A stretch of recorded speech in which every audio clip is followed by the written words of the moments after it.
اعوذ باللہ من الشیطان الرجیم بسم اللہ الرحمن الرحیم۔ قصص القرآن آفیشل کے ناظرین السلام علیکم۔ تو آج ہم آپ کو شداد کے بارے میں بتائیں گے جس نے خدائی کا دعویٰ کیا اور اس دنیا میں ہی جنت بنوائی، لیکن اللہ تعالیٰ نے شداد کے ساتھ اس کی جنت کو بھی نیست و نابود کر دیا۔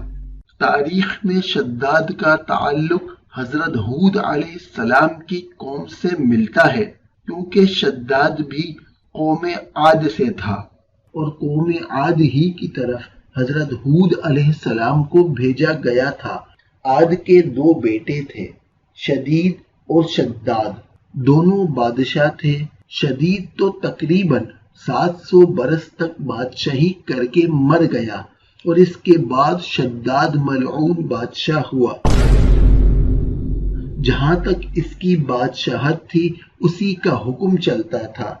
اس کے ماننے والے اگرچہ کفر و شرک میں مبتلا تھے، لیکن اس کے عدل کی وجہ سے شیر اور بکری ایک ہی گھاٹ میں پانی پیتے تھے۔ جب حضرت ہود علیہ السلام کو شداد کی ہدایت کے لیے اور ایمان کی دعوت کے لیے بھیجا گیا تو وہ کہنے لگا، اگر میں تمہارا دین قبول کر لوں تو مجھے اس کا کیا فائدہ ہوگا؟ حضرت ہود علیہ السلام نے فرمایا کہ اس کے عوض اللہ پاک تجھے بہشت عنایت کرے گا اور تجھ پر اپنا فضل و مہربانی اور رحمت فرمائے گا، اور اسی طرح کی بہت سی اچھی اچھی باتیں بتائیں جو آخرت میں اس کے واسطے نجات کا سبب بن سکتی تھی۔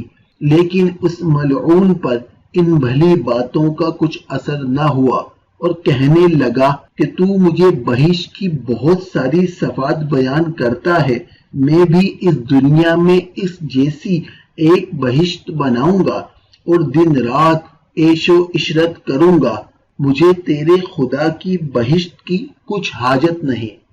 اس مکالمے کے بعد اس ملعون نے اسی وقت ہر اس ملک کے بادشاہ کو خط لکھے جو اس کے تابع تھے کہ تمہارے ملک میں جس جگہ زمین ہموار ہو اس کی اطلاع ہم کو جلد کرو، ہم اس میں بہشت بنانے کا ارادہ رکھتے ہیں۔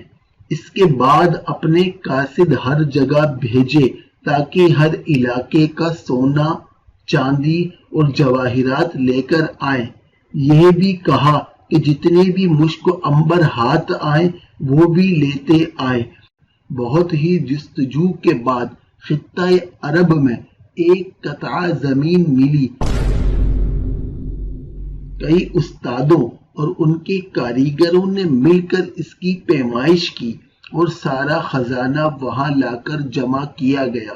سب سے پہلے سنگ مرمر سے بہشت کی بنیاد رکھی گئی اور اس کی دیواریں سونے اور چاندی کی اینٹوں سے بنائی گئی کہ اس میں درخت آدھے سونے اور آدھے چاندی سے بنائے تھے۔ خاک کے بجائے اس میں مشک و عنبر ڈالے گئے تھے اور صحن میں پتھر کے بجائے موتی اور مونگا ڈالے گئے تھے، اور نہریں اس میں شیر و شراب کی جاری تھی، اور بہشت کے دروازے پر 4 میدان تھے اور ان میں میوہ دار اشجار لگائے گئے تھے۔ ہر میدان میں بہت سی کرسیاں سونے اور چاندی کی بچھی تھی کہ ہر کرسی کے سامنے بہت سے کھانوں کی نعمتیں تھیں، یہاں تک کہ اس بہشت کو بنانے میں 300 برس لگ گئے۔ شداد نے ملک کے سارے خوبصورت اور حسین لڑکے لڑکیاں جمع کی تاکہ وہ حور و گلما کی مانند بہشت میں اس کی خدمت میں رہیں۔ کئی سالوں تک وہ کافر ارادہ کرتا رہا کہ جا کر بہشت دیکھے، لیکن اللہ پاک کو منظور نہ تھا کہ وہ اپنی بنائی ہوئی بہشت میں جائے۔